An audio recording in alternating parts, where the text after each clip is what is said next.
Thank you so much, Sarah. I am pleased to introduce you to our speaker for today, Dr. Erum Haider. Dr. Erum Haider is an assistant professor of political science and environmental studies at the College of Wooster, Ohio. Her doctoral research and book project examined the ability of citizens to use political representatives to lobby for better provision. Her research primarily takes place in Karachi, Pakistan. Dr. Haider received her PhD in government from Georgetown University and is a former USIP Jennings Randolph Peace Scholar. Her work has been funded by the International Growth Center, the London School of Economics, and the American Institute for Pakistani Studies. On that note, I would like to start off this web talk and hand it over to Dr. Haider. Thank you, Kritika, Dr. Beckham and the South Asia Center at UW-Madison for inviting me to present. I'm going to jump right into sort of presenting, and please let me know if you can't, for any reason, see my screen. I've now shared my PDF, so if that's not clear, let me know. So as Kritika said, I am an assistant professor of political science and environmental studies at the College of Wooster. I completed my PhD last year. And so what I'm presenting is part of my dissertation project and some emerging work. So this is going to be part of the book project that I produce out of my dissertation, but it's also started to bring in some elements of follow-up field work that I have been doing since I defended a year ago. So my work broadly focuses on the privatization of service delivery, particularly in the energy and water sector. But I'm interested in this idea of collective punishment-based payment regimes and their impacts on trust. And so basically, a lot of my work looks at what happens to the social contract between citizens and the state once public goods are privatized or public goods are reformed in a particular way by the state. So they're no longer provided by the state, but outsourced to certain entities. I want to start today by taking you to a neighborhood in the southeast of Karachi, Pakistan.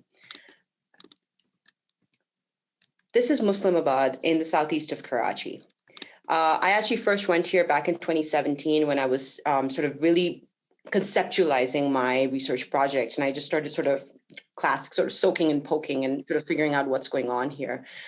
This neighborhood is home to mostly Pashtun migrants from northwest of Pakistan near the Afghan border. These families moved to Karachi in the aftermath of the Afghan war in the 80s, and over a period of time became absorbed into the patronage politics of the city. So communities like this are interesting because they become a major constituency for parties that challenge mainstream parties, right? So they become part of the fabric in which these challenger parties start sort of claiming their place in the political structure in the state.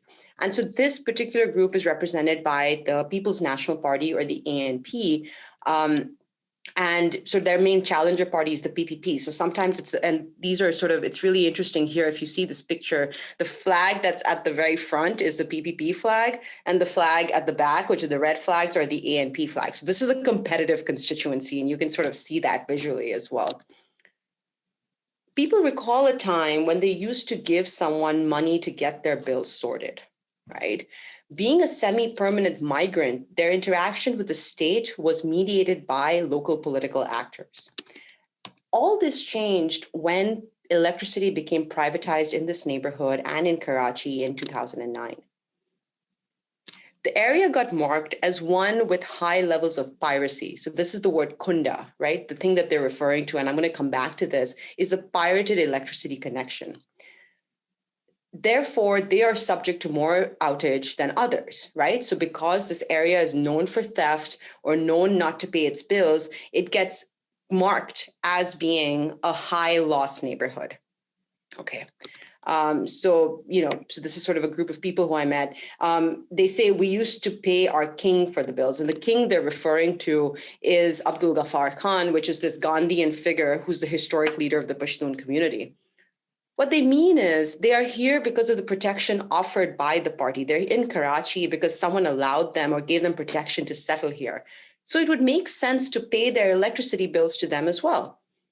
And now they're treated as individual consumers and worse, as thugs. So this is kind of how the reform or the privatization is felt on the ground. Pakistan faces a large electricity shortfall, right? So this is sort of a picture of Karachi during a blackout. The way sort of electricity companies deal with these shortfalls is to impose regular blackouts within the city. So, so phased sort of blackouts. And depending on the neighborhood you're in, you can be subject to 2 hours of outage in a day or 10 hours of outage in a day or something in the middle, right? And we'll talk a little bit about how the determinations for how many hours of outage you should be getting are made. This is sort of World Bank figure. Pakistan is particularly bad when it comes to electricity outages, right? So this is the average hours of interruption per consumer per year. And it's sort of up there with the Maldives and other countries that have really got these like persistent energy shortfalls. And it's much higher than, say, something like India or Sri Lanka, which is in the same region, okay?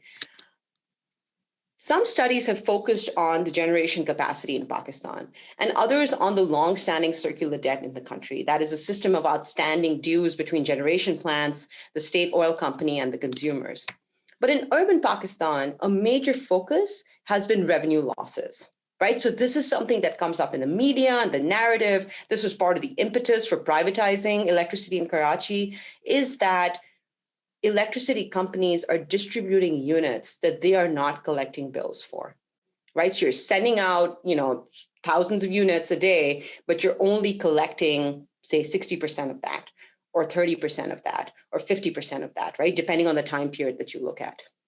So if you look at revenue losses up here on sort of the x-axis on the right-hand side, you're going to see that Karachi's revenue losses have come down considerably post 2010, and Lahore's have kind of been at this level, right? So have been about in the 15 to 20% range, right? But Karachi before privatization had really persistent bad sort of revenue collection, right? So this is a dilemma. How do you improve revenue collections in this city, which is so entrenched within patronage politics? So it's no surprise that for reasons like this, states no longer exclusively provide public goods. And we're told that there are many economic distributive reasons for this. You can have an improvement in quality, you can have economic growth. If the state is no longer exclusively providing public goods, you're creating competition. But most importantly, the thing that political economists worry about is the ability to get away from patronage politics. So this idea that a voter can get public goods in exchange for their loyalty at the ballot, to a political party, regardless of their ability to pay for a service. So the classic sort of definition of patronage. Reform would ideally get you in a place where the voter gets those goods regardless of who they vote for, right? And then their ability to vote for a particular party is based on something else, something ideological or, whatever it is, right? But it's not this exchange, this clientelistic exchange happening between the voter and the party for something that's provided by the state, right? So when you reform, you're weakening partisan control of public goods in an ideal setting, right? So you're weakening patronage. Thinking of electricity furthermore creates inefficiencies. As thinking of it as a right. Part of the issue is that it makes elites and consumers tolerant of theft. So this was an article that came out last year that looked at India and said that it's not just low-income consumers who expect to receive goods for free. It's also elites who think that, who are tolerant of this idea that poor people should be getting stuff regardless of whether they can pay for it or not, right? So the problem of consumption without payment becomes this persistent narrative when you're thinking about reform or when you're thinking about the public sector in the developing world. And then, you argue that this is particularly concerning for long-term resource scarcity like water and energy needs, right? And it's no surprise that privatization is offered as a potential solution, right? So across Latin America, Africa, South Asia, one of the major ways of getting the state out of public service delivery is to hand it over to the private sector, right? And so this is just showing you sort of the over since the 1990s, the kind of investments that have taken place in the energy sector in low and middle income countries, right? So this is not sort of the developed world. This is actually the extent to which private entities are involved in service delivery in low income countries. This is sort of my calculations from the World Bank. In Karachi, Pakistan, the privatization process begins in 2000, is formally implemented in 2005, and the current ownership has been in place since 2009. And the two big takeaways I want you to have from this, right? So since I started going there in 2017, the two big conclusions I have reached is that payments for electricity have increased, right? So people are absolutely paying their bills in ways that they weren't before, and the company is managing to collect from neighborhoods where they would normally not have any kind of penetration. Why? Because expectations of partisan interventions have diminished. Right. So places like the one that I just talked about, the vignette that I showed you of Muslimabad, that would have been kind of impenetrable if you had a strong party present there. Right. So you would have to go through the party in order to collect these bills. Now that the party is no longer there, the company has direct access to its consumers. And so it can demand direct payment from them. Right. And in turn, the consumers and citizens no longer expect that political party to be an intermediary on their behalf to the electricity company or vice versa. That's two big takeaways. What does that mean theoretically?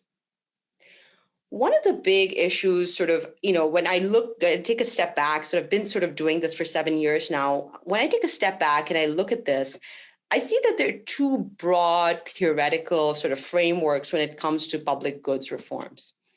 The first theory of reform is that it lets you transition from clientelistic to programmatic service delivery. Right, so this is work done on Mexico by Veronica Herrera and others, by Alison Post in Argentina, by Rebecca Weiss-Shapiro. So there's a lot of work on Latin America that says that middle-income consumers, essentially, and competitive political parties drive public sector reforms to reduce patronage politics and improve the quality of service delivery. Right, so you have clientelism here, but then something happens and you get to a place of programmatic politics. But then you have the opposite as well. You can look at exactly the same situation and say, this is creating greater stratification of services along class lines, right? So it might be improving services for some people, and there might be even a vested interest of some parties to improve these services, but it can price certain other people out of the process, right? So you have, so the same work in Mexico by Claudia Holzner, and Veronica Herrera even sort of talks about this in her book, right? Is that, yes, this works for the middle class, but there are other pockets, or there are other groups of people, typically low-income people, who don't benefit from this process. Work by Noah Nathan in Ghana, in sort of other African sort of urban centers, and you have sort of work in South Africa. And this is obviously a lot more familiar to people who do sort of infrastructure work in anthropology and sociology, is this idea of stratification within citizenship and access to sort of public goods. What I want to say is that there are certain circumstances, particularly authoritarian or semi-authoritarian circumstances, in which this is not an accidental thing, right? So the state can actually leverage reform to reassert itself against popular politics. So we like to think of this dilemma as being sort of an inadvertent outcome, right? We like to think that, well, what we were really aiming for is improvements in service delivery that are going to benefit the middle class. And what inadvertently ends up happening is that low-income people get priced out of this process. Part of what I'm thinking through, and part of what I want the book to speak to, is that in certain contexts, this may be entirely deliberate. And by diminishing the role of populist parties, you're actually creating reform in ways that means to sort of de-link that connection between the very poor and political parties, right? So it kind of leads to this sort of exit politics that I'm going to talk about.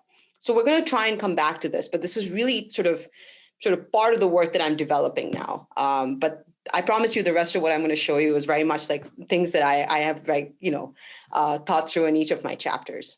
Okay, so let's first go to Karachi. The privatization of Karachi's electric utility begins in 2000 under military rule.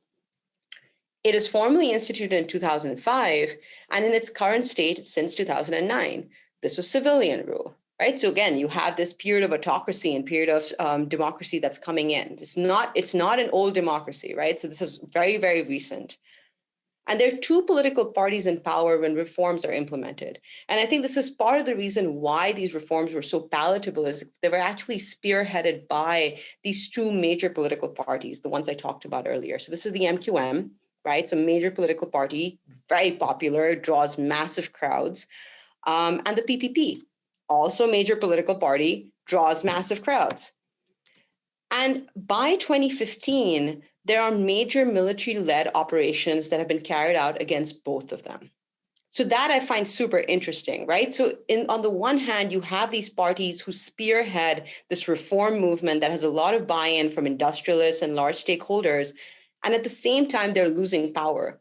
So part of the question is, why would they do this? Did they know, right? So is this sort of a short-term gain that they had? We'll talk about that a little bit. How this happens on the ground is that the process of reform essentially starts with a depoliticization, also called regularizing. So remember the kundas I talked about? That's what that looks like. This is a pirated connection that's made in Karachi, right? So you can have a transformer that has overhead wires running through a neighborhood, and a person can just hook on electricity wire that lets them tap that and get electricity into their home. Right. So this is a high voltage cable, and all someone has done is put this little metal hook here. The first thing that happened after privatization is that these overhead cables were bundled in ways that are more difficult to tap. So you've created these physical barriers. You created a physical sort of protection almost off the electricity grid to be impermeable. Right. So think about sort of the meanings you can make of this when you have sort of infrastructural anthropology and infrastructural sociology, is that you're literally reforming it just enough so that people can't tap it illegally. And so they're forced into a consumer relationship with the private electricity firm. Okay. The next thing you do is you start sorting and mapping the city into good and bad neighborhoods. So you've done the cabling process, right, which makes it difficult for people to steal from you. Then you start looking at who's paying their bills and who's not, right? So all you need to know about this is that this is basically one transformer. So each transformer over here that converts high voltage electricity into low voltage electricity is represented by a dot. And each dot tells you whether that transformer is sending out more units than it's actually being able to collect in terms of revenue, right? So this is just a designation that the utility company has made of which transformers are going to have high outages and low outages. And the way this works is that, say you're this red dot over here, and let me zoom in a bit actually. Let's say you're a red dot over here. The electricity company has determined that at this red dot, they have sent out a certain number of electricity units, but they've only managed to collect, let's say 60%, right? Or in the case of a red dot, probably 40%. This makes it a high outage area, so that when there is a high load in the city, this area is going to be deprioritized when it comes to providing electricity. And they're going to receive more outages than this green dot right here. What's remarkable is that this is happening within the same political constituency. So these are union council boundaries, right? And so you could have the same sort of, political constituency, but within it, you're making these decisions on which neighborhoods should be targeted with outages and which ones should be exempt. So the low and medium ones right here, the dark green and the light green, are the ones that are likely to have, say, 2 hours of outage at most. Throughout the year, they have no outage at all, right? And these guys still get outages. But in peak season, they might get like 2 or something. Okay. I want to show you that this process of sorting is imperfect, and it leads to collective action and collective punishment problems. And that there is a particular dilemma of being stuck. So you can get very high bills and low to moderate quality service delivery. So the bill that you get does not represent the consumption that you are doing in the present period, nor does it reflect the quality of electricity you're getting in terms of the hours of outage that you might be experiencing. How is this made possible, right? So why would anybody put up with that? There's a process of repoliticization. The narrative that's created around electricity becomes one of theft and individual obligations to pay bills, and not on something that's a public good or a right, right? So we're very much in that phase where we're going from rights to commodities. And then I'm going to quickly go into some comparative lessons from Lahore, where electricity is not privatized. Okay. So this is what the structure looks like on the ground, and these are how the determinations are made. So you have these, pole-mounted transformers is what they're called, and they're connected to high voltage feeders, right? And so each feeder is connected to several transformers, and each transformer feeds several tiers of several consumers.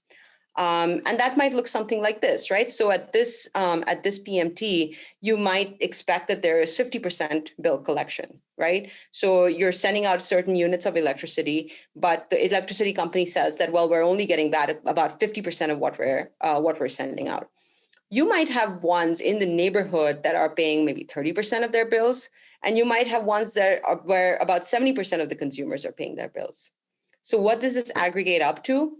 Medium loss, right? So, although you have, even within this structure, some people who are paying their bills and some people who are not, this aggregates up quite a bit. Technically, the process of sorting should involve this group of consumers who are paying their bills to be connected to a feeder that reflects that. So presumably the PMTs over here are also paying their bills, right? So they should all be clustered together.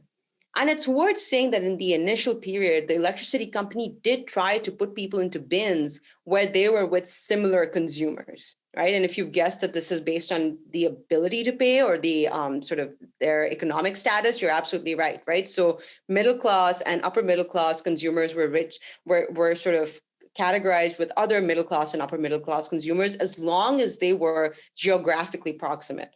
This is really hard to do if you're in a completely different part of the city, right? It has to be that you are not only a middle class consumer, but you're physically surrounded by other middle class consumers as well. And to think about the scale of this, right? So this is simply to say this didn't always happen. To think about the scale of this is that there are 2.2 million registered consumers in Karachi, in a city of 14 million individuals. They're being served by 30,000 of these transformers, which are sort of connected to 1,700 feeders. So the problem aggregates up, right? That's the really big message here, is that this is not something where you are getting electricity based on your performance as a consumer on an individual basis. It's based on what you do and what your neighbor does and what their neighbor does, and then what people in a completely different area who are still connected to your network do as well, right? Because if you do the math here, this is about 250 to 150 households that are connected to each PMT, right? So that's a massive collective action problem. If you get lucky and everybody else is also paying their bills, you're fine. But if you're not, you can get stuck, right? And we're not even talking about sort of the informal or illegal consumers here, right? I don't like to call it illegal, but let's just say informal, right? So we don't even know about the informal consumers, how that plays into all this, right? But all of this is to say is that the problem is aggregating up, which leads to the sort of collective action problem, okay? So one of the things we did when we were doing the survey work is to ask people to share their bills. So we went to 1,000 households in Karachi, and we asked them a bunch of questions. And one of the questions was, do you have a previous bill that the enumerator can look at? And some of them were actually sort of generous enough to share their bills with us. We had about a sample of 281. And what I did is I plotted the unit that the electricity bill said. So let's say I've used 20 units. The tariff for that should be on this red line, right? So the tariff is a standard thing. If you use 20 units, this is how much you're charged. If you use 30 units, you go into a different tier, this is how much you should be charged. It's very predictable. The whole point about public sector reform is that you should be getting what you pay for. It should be predictable. What I'm showing here is that this is where their bills should have been, but this is the kind of bills they were getting, right? So they might actually be using units that are about here, but they might be getting bills that are up here, right? And this doesn't make sense. And not only is this true at the lower income end of the spectrum, this is true for the higher income end of the spectrum. So it's not just people who are very poor who are dealing with this disconnect between what they use and what they get. It's also middle income consumers who are suffering the consequences of this, right? And we can talk about sort of the reasons the electricity company gives for why it is that the bills you get, the units you're being charged for are not reflective of the amount you're being billed and why there is that. The second thing I looked at is whether in some neighborhoods, as you get richer, the amount of outage that you experience goes down, right? So that should be the intuitive thing. If middle-class consumers are being grouped with other middle-class consumers, shouldn't it be that their outages go down as we get into higher income categories? So this happens in some cases, right? So it's happening here in Kalyana. It's happening in Al Falah, which is the union council that I showed you. But in many union councils, your wealth does not reflect the quality of electricity outage that you're getting, right? You might still be getting a reported 10 hours. You might be getting about 5 hours, even though you're in a wealthy neighborhood and paying your bills, right? So how are these things working?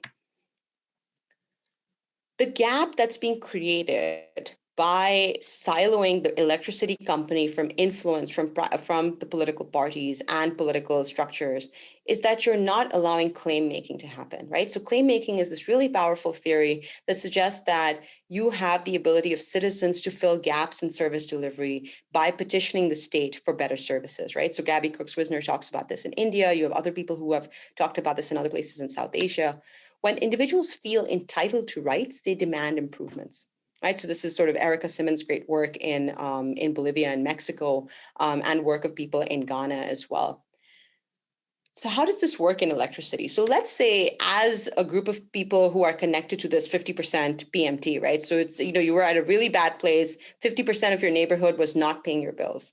Suppose you, as a group of 200 households, somehow magically manage to get together and actually improve your payments to 70%, right? Like maybe you go door to door and you talk to your neighbors and you say, hey guys, this is really bad. We really need to improve this. Let's say you make sure that 70% of the people in that neighborhood start paying their bills now. How is the utility company going to know, right? Someone has to be in contact with senior bureaucracy. And typically in a state-led utility company, this would be party leadership. So you might go to your MPA's house, you might go to your political leader's house and say, hey, look, we've actually improved our payment. Can you please talk to them and make sure that our quality or the quality of services that we get reflect the fact that we've improved?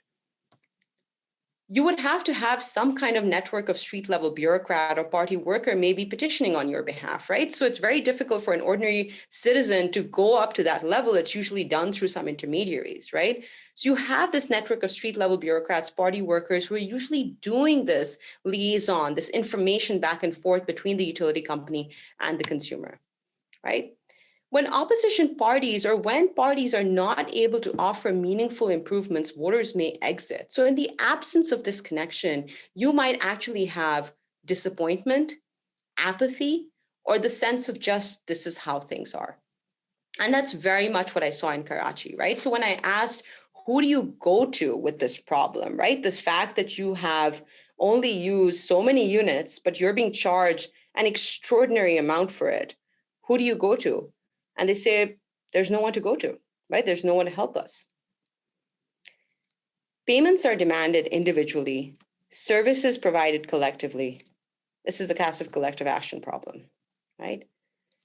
The way this is made palatable is really what you're doing is you're passing on the cost of information to consumers, right? So whether it is about theft, if I go and say that, look, I only used, 20 units, why am I paying $50 for this, right? It shouldn't be that much. They're going to say, I think someone in your neighborhood is stealing from you. I was like, no, they're not stealing from me. They're stealing from you. So why isn't this a you problem?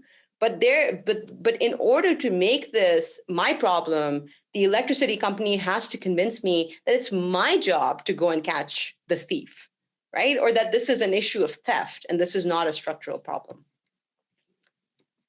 So this is sort of the early days of this transition from the state sort of electricity firm to the private firm, is they started bombarding newspapers in both languages, sort of in English and in Urdu, on this narrative of theft. And so this is actually somebody who worked with this, was pulled from an advertising firm to work for K Electric, who showed me these campaigns that were done in 2009 when they were moving to a private sector provision. And this is something that was posted on their Facebook page, sort of a few years ago. And I find this particularly interesting, right? Because this is a campaign that discourages people from taking these bills to the federal ombudsman, which is the federal bureaucratic office that deals with problems with service delivery. So think about them as a consumer protection board, but for the state, right? So not only did a lot of people start taking these bills to the Consumer Protection Board, KE fought back and said, we win these legal disputes, right? So if the Consumer Protection Board brings us to court and they make us face down a consumer who says that we've defrauded them, we tend to win, so don't bother. And I find that so fascinating because it's a private firm that's diminishing the role of a state authority. Right, so super interesting sort of, again, and this was something that was posted on their Facebook page and presumably was in their in newspapers as well. Out of the 15 million bills generated by K Electorate, only 0.07 were referred and heard by the federal ombudsman. 83% of the cases were decided in favor. So this language is just like bullying in some ways, right? It's saying that, you just have to pay your bills. Don't bother like asking anyone for help. It's interesting. So again, like very quickly, we found that people just weren't likely to go to the state or to the political party when it comes to claim making or complaints that were made for electricity, as opposed to something like sewage or gas or water. So there are plenty of complaints that are made on a day-to-day basis if you live in a city like Karachi, right? But just not for electricity. And I think it's worth remembering that claim making is not always a peaceful process, right? It can look like this. So it can look like stuff being set on fire, people gathering in the street, people showing anger. It doesn't always look like going to an office. But what I want to show you from Lahore, and this is a similar case that happened in Lahore in 2012, protests can be enormously effective when it comes to making utility firms perform better, right? And so one of the things I saw when I went to Lahore last year to sort of start my, and this is very much sort of a work in progress, I found that there was intense pressure to improve collections, reduce outage, and regularize payments. So it's not like Lahore has by any means solved the problem of electricity provision. It still has challenges, but it's somehow still doing them within the state bureaucracy. So local institutions are used to induce people to pay their bills. And this is something that a local bureaucrat, right? So somebody who's a meter inspector told me is that businesses support us. We get outstanding dues, but if people will steal if things get expensive, what can we do? So instead of the bureaucrat being that the people are the thieves, it's almost this empathy and this sense that this is a structural problem and it's not going to help by squeezing low income and middle class people more. And political activists know this too, right? And so their point of contact, as I suggested, was the political party. If things aren't going well for them in terms of electricity or water or public service delivery, they make life difficult for political parties. And LESCO, the Lahore Electricity Supply Company, these bureaucrats, listen to us. They're sympathetic to us. They're local, right? They're people from there. And this is like my favorite quote, which is where this woman who's an activist who lives in this neighborhood says, we have to break some windows and then things get better, right? So this classic sort of, does property matter more than people? It's like, no, absolutely not. Like sometimes windows need to be broken and then things get better. We show up at their homes. We show up at politicians' home. We've shown up multiple times. Nothing happens if you don't go in a group. Right? So this fundamental understanding that they are targeting us collectively, so we need to act collectively. And compare this sort of to the earlier vignette in Muslimabad, where they said they treat us as individuals and thugs, right? So it's so fundamental. It's such a fundamental difference of your understanding of yourself as a citizen in this collective place. And this is Azra, who was sort of speaking to us or speaking to me and my TA in Lahore, right? So there's this women's movement in this neighborhood, and pretty much every problem that comes their way, they deal with it, right? Whatever that's service delivery, whether it's domestic violence or whatever. So there are these strong sort of neighborhood groups that do this. So this neighborhood is also very similar to the one that we're looking at Karachi, but it's just different ways of, sort of improving their access to service delivery. Right. So one of the things I want to show you very quickly is that there is a direct connection between the outages in Lahore and the general elections that took place in 2013. Right. So you had the political party in power try to bring down outages to a minimum just before the general elections in order to get reelected. Right. So that's the link that I'm thinking about. Right. The political parties know that if they don't perform, people aren't going to vote for them. Right. So on the one hand, it's great that you're, holding consumers to what they're paying, but then that also means that why would consumers continue to, or why would citizens continue to vote for you if you're not able to offer them anything, right? Or offer them these tangible benefits. And it's a genuine dilemma, right? So I won't say I found the answer, but I think we're sort of developing a theory on this. Electricity as a commodity changes perceptions of who's to blame. And the winners in this clearly are the large industrial consumers and elite residential consumers in Karachi. The commercial areas have benefited enormously, right? So again, they're small collective units, so they're able to bargain really well with the electricity company. And again, some middle income consumers have benefited too. So if you happen to be in one of those borderline areas where you get pushed into sort of a good neighborhood, you're doing extremely well, right? It's the middle income consumers who are not able to assert themselves in that way or get counted amongst other middle income or high income consumers. The other one I want to think about is the political parties. So what was in it for them? And from the best of my assessments, especially now after sort of the military operation against them, it seems like privatization became a one-time rent-seeking opportunity, right? So it's very believable that these parties have no long-term planning foresight because of the fluctuations in Pakistan's general autocracy sort of makeup. So they're going to grab what they can when they can. And unfortunately, what ended up happening for them, that totally eroded their base in Karachi, right? So, since 2009, in the most recent elections in 2018, they didn't have any sort of, they had very little presence electorally in the city. And the losers are obviously very low and low-income consumers, and also middle-income consumers in low-income neighborhoods, right? And so I'm calling this an unintended consequence, but I really want to think through whether this is deliberate or not. So are fewer institutionalized channels for making claim and accountability serve the state or serve autocratic elements within the state in certain ways? And I sort of show elsewhere that there are measurable impacts on trust.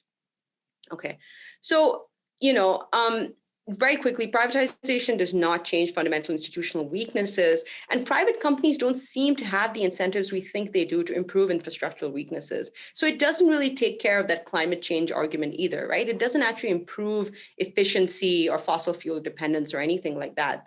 They're really just there to make a profit. And particularly in structurally weak contexts, they can do it very easily without having to be answerable or sort of, accountable to say a consumer protection board or state courts or anything like that. And the important sort of takeaway that, I hope that you get out of this presentation is that the role of populist parties is fundamentally changed with these kinds of reforms. And Karachi, there was pushback against the PPP and the MQM.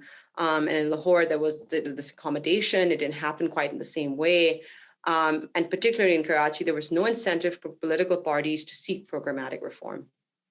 Okay, so I'll sort of come back to my future projects if there are questions on that, but I want to open the floor. So thank you, and I'm happy to take questions now.